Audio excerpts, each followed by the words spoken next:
Hi, I'm Carey Ashton. I'm your host guest today on Home Run.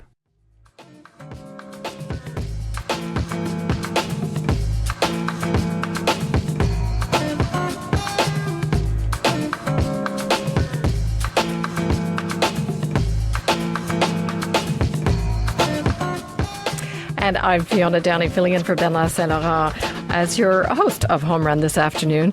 Now, our house guest today may not be a name that you know, unless maybe you're a young baseball player around Montreal. Carey Ashton coaches at the minor league and university levels. He has twice won Coach of the Year award in NDG. His McGill Redbirds took the national title just last year. And his players certainly appreciate his deep knowledge of the sport and his ability to communicate that knowledge. But under Coach Ashton, they also get a bit of a life lesson watching him behind the bench, a lesson in overcoming adversity. Carey Ashton has muscular dystrophy. He's been in a wheelchair since his teens. We'll get to know him over the next couple of hours on the program. Thank you, Sarah. Carey Ashton, welcome to Home Run. Thank you for having me. Now, you were raised in Little Burgundy. Yes, I was. Were you interested in sports early in your life? I was always interested in sports, like most young boys. I mean, we played sports in the park, in the schoolyard. In the street, we played ball hockey. And so I've, from a little boy on up, I was always very interested in sports. Were you particularly passionate about baseball? As I got older, as I learned the game more, and, when I realized that I wasn't going to be able to participate in sports, I looked at enjoying watching the game more. And baseball was the one game that, it's probably the only sport where you could sit and you could second guess everything. and so you sit and you do that, and it's for me, it was that one sport that just relaxed me and I really enjoyed. They say it's a sport of intellectuals, the more authors. Oh, I don't know about that. You don't want to claim that title. No. So there you were as a young boy. Was there anything that hinted that at the diagnosis that you later got? I mean, did you have any physical problems? Yeah, well, as a young boy, how we really found out is I wasn't gaining weight. I was really young, and I used to eat a lot. Not that I've changed, but I ate really a lot as a youngster, and I wasn't gaining weight. So that's why my parents wanted me to get checked out. So they were looking at other possibilities. It wasn't muscular dystrophy. But as soon as I was diagnosed, right away we realized, the symptoms were there, and I just didn't notice them. Lifting my arms over my head, not being able to run very fast, and stuff like that. But as a youngster, it wasn't as noticeable. Your parents took you to the doctor around what age then? 7. 7? Yeah. And the diagnosis came fairly quickly? Yes. Probably after a few months of having a couple of muscle biopsies and being in and out of the hospital. Oh. Do you remember the day the news came down? That you had I do. I remember it very clearly. It wasn't that big a deal at the time. I used to enjoy the hospital. Being young, you get a lot of special attention, and so it was kind of a big deal. But the day it came down, I remember being on my hospital bed, and the doctor came in to talk to my mom, and I remember missing lunch. That was a big deal then, so I had to miss lunch, and they talked about it, and they explained to my mom more in depth.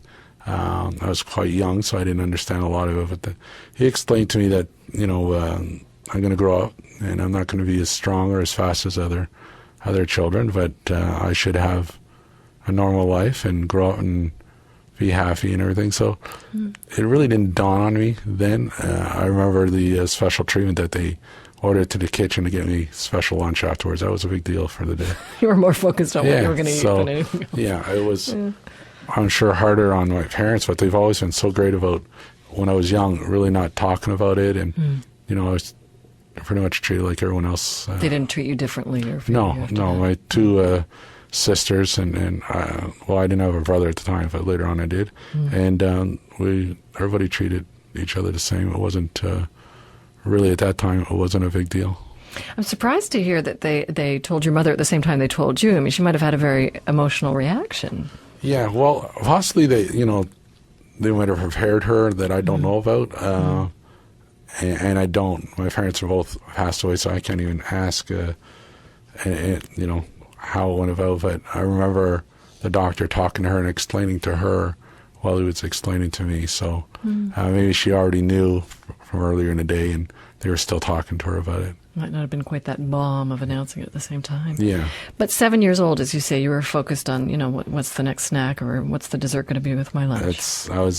That's all I was focused on. I remember I couldn't wait to go home, because when I had been in the hospital a few times, and when you go home, you're treated so well that when you first get home, and you are fussed over. Yeah, my sister's treating me well and stuff. So I remember it. Do you remember feeling any worries or any sadness, though, even that sort of 7-year-old's view? Not at all. Yeah. No. Later on, and as I got older, things changed, and I did. But as a youngster, no. I mean, my friends all treated me the same. It wasn't, I think everybody knew, but it was new for everybody. So I don't think they knew what it was going to mean. Anyway. Yeah. So it was a big event, but they really kind of went by just like anything else at that time. Well, the protection of youth, certainly. Yes. Youthful obliviousness. Our home run house guest today, of course, is Carey Ashton, a baseball coach. We're going to take a break for traffic check. Thank you, Sarah. Our house guest this afternoon is Carey Ashton, who coaches baseball in NDG, younger kids there, teenage players, but also at McGill. He's the coach of the Redbirds there, the current national champions. As a teenager, the muscular dystrophy started to affect you more. Could you describe what you were experiencing at that point? Well, as a teenager, obviously, you're starting to grow. And at that time, people are starting, you're riding your bikes, or guys are running, they're playing sports at a higher level, and I wasn't doing those things. I remember not being able, we lived on the second floor, and the stairs were getting harder. And then there was discussions about changing school. So that's when it really started to at least mentally take a bit of a effect, because as a youth, as a child, it really didn't bother me except for the special treatment I got at times. But physically, it really didn't bother me much. As I got older, guys were bigger, they were stronger, they were doing more things, and I could tell then that my body was changing, a little bit more rapidly, or declining. Yeah, declining. It just was starting to happen. And what did you feel then? Was it a tiredness, or what were you experiencing physically? It wouldn't be not a tiredness, just a weakness. Just not being able to do it. I don't remember ever really being tired when I was doing activities with my friends and stuff, but just weak, and it was tough mentally, not being able to reach up, being afraid to fall and have to get out slowly in front of everybody.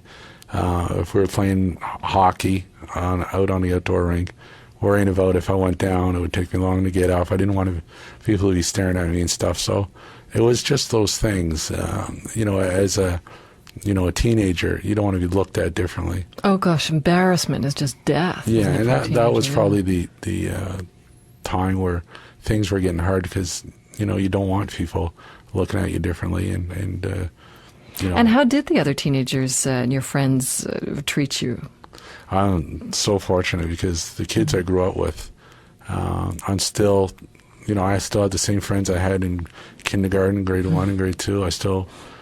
They've always treated me like one of the guys and made sure that I did everything that they did. They're just great guys. I mean, I still hang around with them, and that's probably the biggest blessing out of my youth, is the friends that I had.